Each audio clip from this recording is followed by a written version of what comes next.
Iran को अक्सर हम लोग पर्सिया या फारस भी कह देते हैं, लेकिन ये नाम ईरान को मिला कैसे? इस नाम का इतिहास शुरू होता है पर्शियन एम्पायर से, जो कि 539 से 333 बीसी तक रहा। इस एम्पायर को फर्स्ट पर्शियन एम्पायर या अकेमेनिड एम्पायर भी कहते हैं। इसकी सीमा यूरोप में ग्रीस से लेकर एशिया में भारत तक फैली थी। पर्शियन एम्पायर के किंग साइरस के समय में इस एम्पायर का सबसे ज़्यादा विस्तार हुआ। उस दौर में पर्सिया और ग्रीस के बीच लंबी लड़ाइयाँ चलती रहती थी। अगर आपने 300 मूवी देखी है तो आपको बता दूं कि उस मूवी में भी इस समय की एक लड़ाई को दिखाया गया है, जब 480 बीसी में ग्रीस की एक मिलिट्री सोसाइटी स्पार्टन्स और पर्शियन एम्पायर के किंग ज़र्क्सिस के बीच बैटल ऑफ थर्मोपाइल लड़ी गई थी। इन लड़ाइयों के बाद भी लंबे समय तक पर्शियन एम्पायर ऐसे ही खड़ा रहा और 333 बीसी के बाद मैसिडोनिया के राजा Alexander the great Persian empire के डारियस III को हराकर पूरे पर्शियन एम्पायर को अपने कब्जे में ले लेता है और भारत तक पहुंच जाता है। लेकिन 32 साल की उम्र में जब अलेक्जेंडर की मृत्यु होती है तो अलेक्जेंडर के एम्पायर का भी फॉल शुरू हो जाता है और अलेक्जेंडर के जनरल्स एम्पायर को आपस में बांट लेते हैं। भारत के साथ लगते क्षेत्र में अलेक्जेंडर के जनरल सेल्यूकस निकेटर का कब्जा हो जाता है और ये सेल्यूसिड एम्पायर बन जाता है, जबकि अलेक्जेंडर के दूसरे जनरल्स ने जो क्षेत्र कब्जाए थे उन पर रोमन एम्पायर का शासन हो जाता है। आगे चलकर सेल्यूसिड एम्पायर बंट जाता है और इसका एक हिस्सा पर्थियन एम्पायर और दूसरा सैसनिड एम्पायर बन जाता है। धीरे धीरे सैसनिड एम्पायर पावरफुल होता जाता है और पूरे पर्थियन एम्पायर पर कब्जा कर लेता है। सैसनिड एम्पायर को सेकंड पर्शियन एम्पायर भी कहा जाता है। इस काल में पर्शियन सिविलाइजेशन को बहुत बढ़ावा मिला। इसी बीच आज के सऊदी अरब के मक्का में प्रोफेट मोहम्मद का जन्म होता है। उनकी शिक्षाओं से इस्लाम का जन्म हुआ और आगे चलकर खलीफाओं का दौर शुरू होता है। प्रोफेट मोहम्मद को मानने वाले उनके एक फॉलोअर अबू बकर पहले खलीफा बनते हैं और उसके बाद खलीफा आसपास के एरियाज़ पर कब्जा करना शुरू कर देते हैं। अबू बकर से लेकर अली तक 4 खलीफाओं को रशीदुन खलीफा कहा जाता है। रशीदुन खलीफाओं ने ससनिद एम्पायर को अपने कब्जे में ले लिया और बाद में इस्लाम को मानने वाले उमैद वंश ने अफ़गानिस्तान, पाकिस्तान और दूसरी तरफ स्पेन तक अपने साम्राज्य का विस्तार कर लिया। दोस्तों, करबला में उमैद वंश के याजिद और प्रोफेट मोहम्मद के नाती हुसैन के बीच एक बैटल लड़ी गई थी, जिसे बैटल ऑफ करबला कहते हैं। उस पर पूरा वीडियो अगर आप देखना चाहते हैं तो वो वीडियो ऊपर आई बटन पर क्लिक करके या इस वीडियो के डिस्क्रिप्शन में जाकर देख सकते हैं। उमैद खलीफाओं के बाद अब्बासिद खलीफा ने इस पूरे क्षेत्र को अपने कब्जे में ले लिया। 200 सालों के अरब राज के बाद तहीरिड्स, सफारिड्स, सामानिड्स और बोइड्स जैसे सेमी इंडिपेंडेंट किंगडम बनने शुरू हो गए। इस दौर में ईरान में साहित्य, विज्ञान, चिकित्सा और कला के क्षेत्र में बहुत तरक्की हुई और इस एज को इस्लामिक गोल्डन एज भी कहा जाता है। 10वीं और 11वीं शताब्दी तक ये गोल्डन एज अपने पीक तक पहुंच गई थी। इसके बाद ईरान पर 1219 से 1221 के बीच चंगेज़ खान ने आक्रमण कर दिया और ऐसी तबाही मचाई जिसके बारे में सुनकर ही रोंगटे खड़े हो जाते हैं। बुखारा, समरकंद और हेरात जैसे शहरों की पूरी आबादी को मौत के घाट उतार दिया गया। इस पूरे क्षेत्र में 3/4 लोगों को ख़त्म कर दिया और 20वीं शताब्दी के मध्य तक भी वो आबादी पहले के लेवल तक नहीं पहुंच पाई। इसके बाद अगला आक्रमण चंगेज़ खान के पोते हुलगू ने ईरान पर किया था। 1258 में उसने बगदाद को अपने कब्जे में ले लिया और बगदाद के आखिरी अब्बासिड खलीफा को मौत के घाट उतार दिया। 1370 में खुद को चंगेज़ खान का वंशज कहने वाले तिमुर ने ईरान पर आक्रमण किया और तिमुरिड एम्पायर की स्थापना की। तिमूर की मृत्यु के बाद तिमूरिड डायनेस्टी का डाउनफॉल शुरू हो गया और 1501 में सफाविद डायनेस्टी की शुरुआत हुई। शाह इस्माइल वन ने 1501 में इस डायनेस्टी की शुरुआत की थी। उन्होंने शिया इस्लाम को राज्य धर्म के रूप में स्थापित किया और पूरे ईरान में इसका प्रचार प्रसार किया। इसी डायनेस्टी का ही प्रभाव था कि आज ईरान पूरी दुनिया में इकलौता आधिकारिक शिया राष्ट्र है। सफाविद एम्पायर के एक तरफ तुर्किश ओटोमन एम्पायर था, जबकि दूसरी ओर भारत का मुगल एम्पायर था। ये दोनों ही एम्पायर सुन्नी एम्पायर्स थे। ओटोमन एम्पायर और सफाविदों और मुगलों और सफाविदों के बीच भी शिया सुन्नी विवाद चलता रहता था। ओटोमन साम्राज्य दुनिया के सबसे बड़े और लंबे समय तक चलने वाले साम्राज्यों में से एक था, जो 3 महाद्वीपों में फैला था। इसकी स्थापना 1299 में तुर्की के पश्चिमी एनातोलिया क्षेत्र में ओस्मान वन द्वारा की गई थी।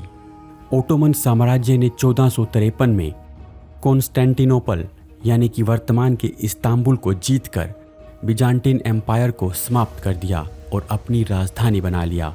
सुल्तान महमूद द्वितीय के नेतृत्व में ओटोमन साम्राज्य ने तेजी से विस्तार किया। उन्होंने बाल्कन, मध्य पूर्व और उत्तरी अफ्रीका तक अपने क्षेत्र को बढ़ा लिया। ईरानियन एम्पायर्स और ओटोमन एम्पायर्स के बीच सालों तक जंगें चलती रही। साल 1700 आते आते सफाविद एम्पायर्स का पतन भी शुरू हो गया। इसी बीच अफगान इस क्षेत्र में एक बड़ी शक्ति बनकर उभरने लगे। 1729 में नादिर शाह अफशरीद एम्पायर का शासक बना। नादिर शाह ने ईरान में शिया धर्म का एक कम आक्रामक रूप स्थापित करने का प्रयास किया, जिससे फारसी ओटोमन दुश्मनी को कम किया जा सके। लेकिन नादिर शाह को जब पैसों की ज़रूरत पड़ी तो उसने 1738-39 में भारत पर आक्रमण कर दिया। दिल्ली में मुगल सम्राट को लूटने के बाद नादिर शाह को इतना बड़ा खजाना मिल गया कि उसने अगले 3 सालों तक ईरान के लोगों पर कोई टैक्स नहीं लगाया। 1747 में नादिर शाह की हत्या हो गई और नादिर शाह के सेनापतियों में से एक करीम खान ने 1750 में यहाँ जैंड डायनेस्टी की स्थापना की और 1779 में करीम खान की मृत्यु के बाद इस क्षेत्र में सत्ता के लिए सिविल वॉर शुरू हो गया। इसके बाद 1794 में आगा मोहम्मद खान ने कजर वंश की स्थापना की। आगा मोहम्मद खान की मृत्यु के बाद के दौर का कोई भी शासक साम्राज्य को अच्छे ढंग से नहीं संभाल पाया और 1925 में इस वंश का अंत हो गया। इसी समय इस्लाम धर्म के विद्वान, जिन्हें उलेमा भी कहा जाता है, उन्हें पॉलिटिकल पावर्स मिलने लगी। नादिर शाह की लूट के बाद लंबे समय तक ईरान के पास खूब धन रहा, लेकिन अब ईरान को एक बहुत बड़ा खजाना मिलने वाला था और वो खजाना था तेल। साल 1908 में ईरान में पहली बार व्यावसायिक रूप से एक्सप्लॉयटेबल पेट्रोलियम डिपॉजिट्स पाए गए, जिसके बाद दुनिया की 2 बड़ी महाशक्तियों की नज़र ईरान पर आ गई। प्रथम विश्व युद्ध के दौरान ईरान ने न्यूट्रल रहने की कोशिश की, लेकिन उसके सामरिक महत्व के कारण ब्रिटिश, सोवियत और ओटोमन सेनाओं ने उसके क्षेत्र में हस्तक्षेप किया।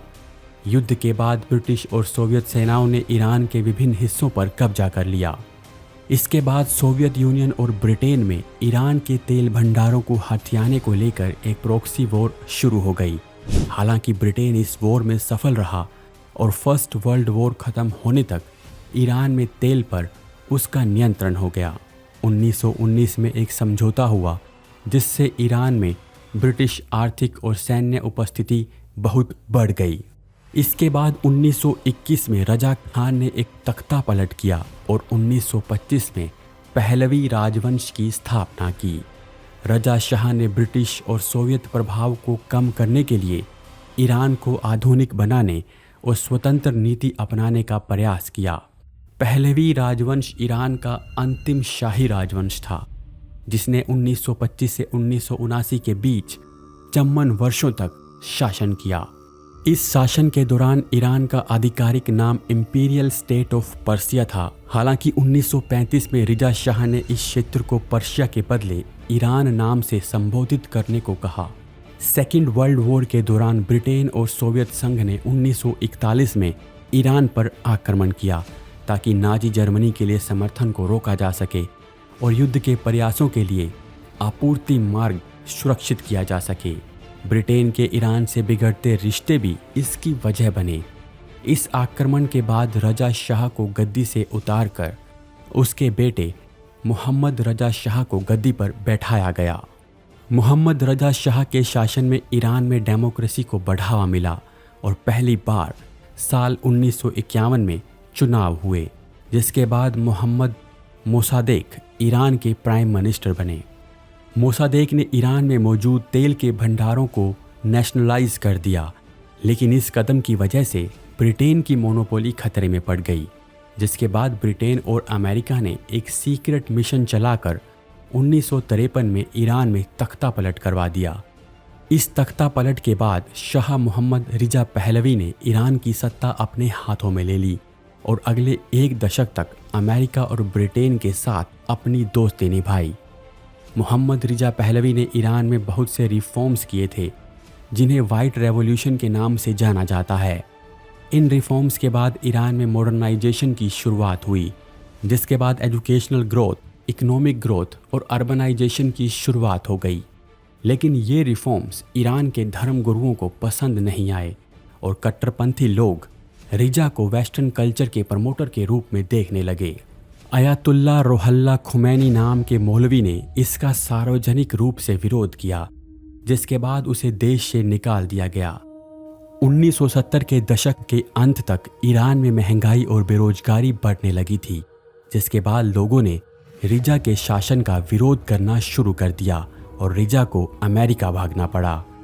जिसके बाद अयातुल्ला रुहल्ला खुमैनी, जिसे देश निकाला दे दिया गया था, वो फ्रांस से वापस ईरान लौट आया और उसने देश में ईरानियन रेवोल्यूशन का नेतृत्व किया।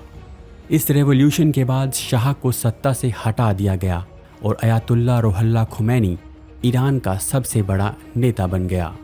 इसी रेवोल्यूशन के बाद अमेरिका ने ईरान के न्यूक्लियर प्रोग्राम से अपने हाथ पीछे खींच लिए थे।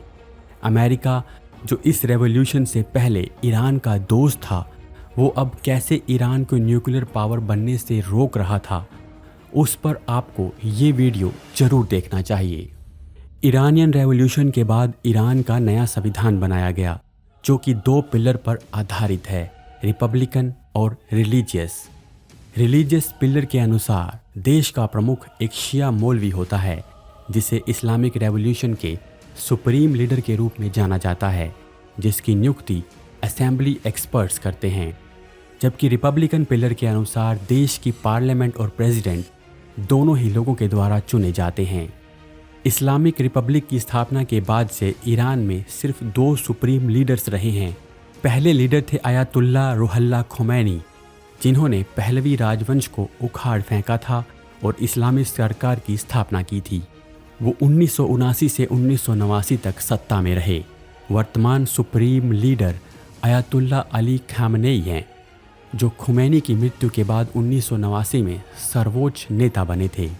ईरान में सुप्रीम लीडर सही मायने में सुप्रीम ही होता है, क्योंकि वो सभी राजनीतिक मुद्दों पर तो फैसला करता ही है, साथ ही मिलिट्री, जुडिशरी, गार्डियन काउंसिल और मीडिया को भी नियंत्रित करता है। इसके अलावा उसे सीधा सरकार और न्यायपालिका के काम में हस्तक्षेप करने का भी अधिकार है। अगर बात की जाए चुनावों की, तो ईरान में राष्ट्रीय स्तर पर प्रेसिडेंट, लेजिस्लेचर या मजलिस और एक्सपर्ट असेंबली के चुनाव होते हैं। सुप्रीम लीडर के बाद प्रेसिडेंट ईरान के दूसरे सर्वोच्च पद का अधिकारी है। राष्ट्रपति को नागरिक 4 साल के लिए चुनते हैं। संसद द्वारा शपथ लेने से पहले राष्ट्रपति को सुप्रीम लीडर की आधिकारिक स्वीकृति लेनी होती है। अगर प्रेसिडेंट को संसद द्वारा इम्पीच किया जाए या फिर दोषी पाया जाए, तो सुप्रीम लीडर के पास निर्वाचित प्रेसिडेंट को खारिज करने की शक्ति भी होती है। इस तरह से सरकार पर पूरा नियंत्रण सुप्रीम लीडर का होता है।